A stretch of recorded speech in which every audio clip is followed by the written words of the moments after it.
agora nós vamos com o quadro CREA em 1 minuto, tá certo? CREA em 1 minuto, nós já estamos na linha há 10 minutos, também 1 minuto não dava, né?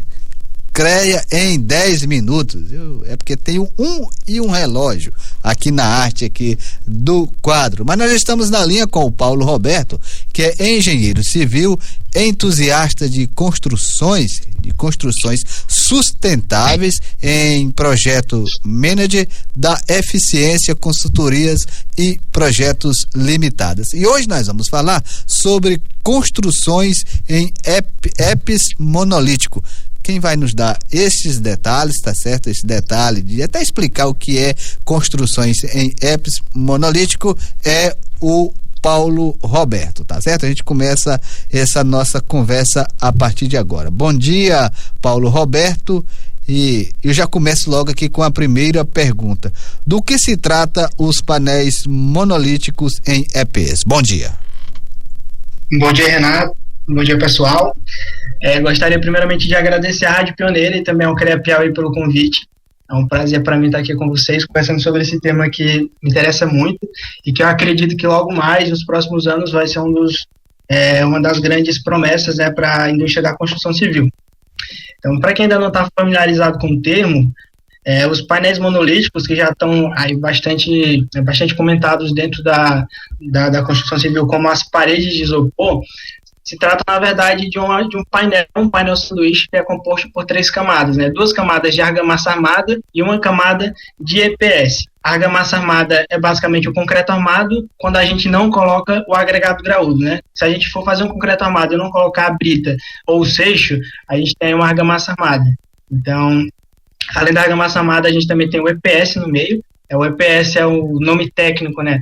Pro isopor, aquele isopor que a gente faz maquete na escola, que vem na embalagem da geladeira, que os meninos vendem na rua, né? Só que o EPS que a gente utiliza na construção civil, ele é um pouco mais denso e ele tem um anti-chamas, para que ele não propague chamas, né? Prevenindo aí qualquer tipo de surto.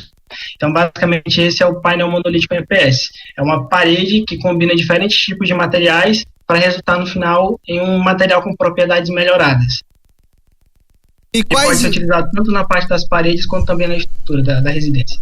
Tá certo, Paulo Roberto. Quais são os impactos da utilização desse sistema construtivo na edificação? Então, Renato, o EPS, como eu comentei, é aquele isopor que a gente já está um pouco familiarizado. A gente sabe que é um material extremamente leve. E o EPS só é leve desse jeito porque 98% da sua composição é ar, é oxigênio, e os outros 2% são polímero depois da sua expansão.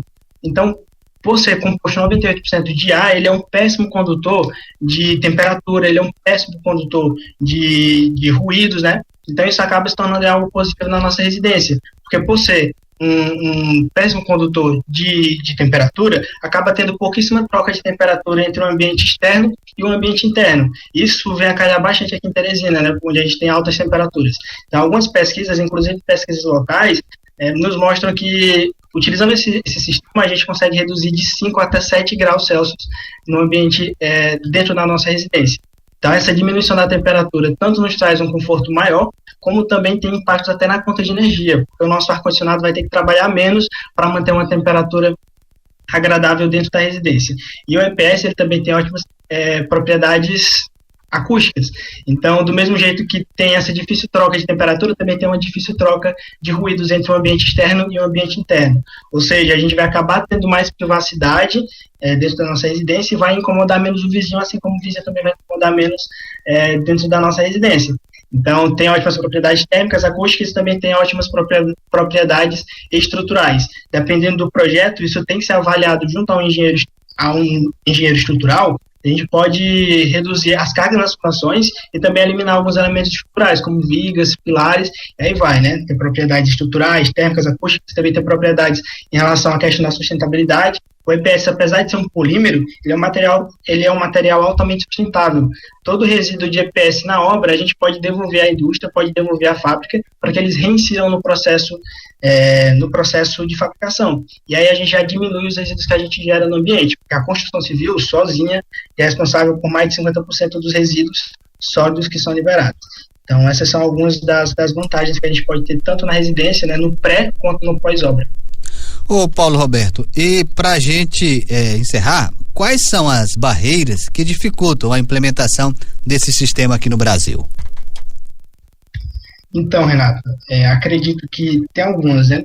Mas a principal é a questão da dificuldade da indústria da construção civil de aceitar inovações.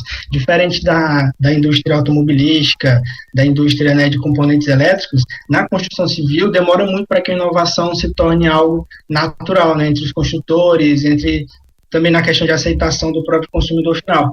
Então, uma dificuldade que está sendo ultrapassada, mas que a gente ainda sente hoje, quando apresenta um método para um cliente, essa dificuldade de será se é seguro, será se vai funcionar, como é que isso funciona.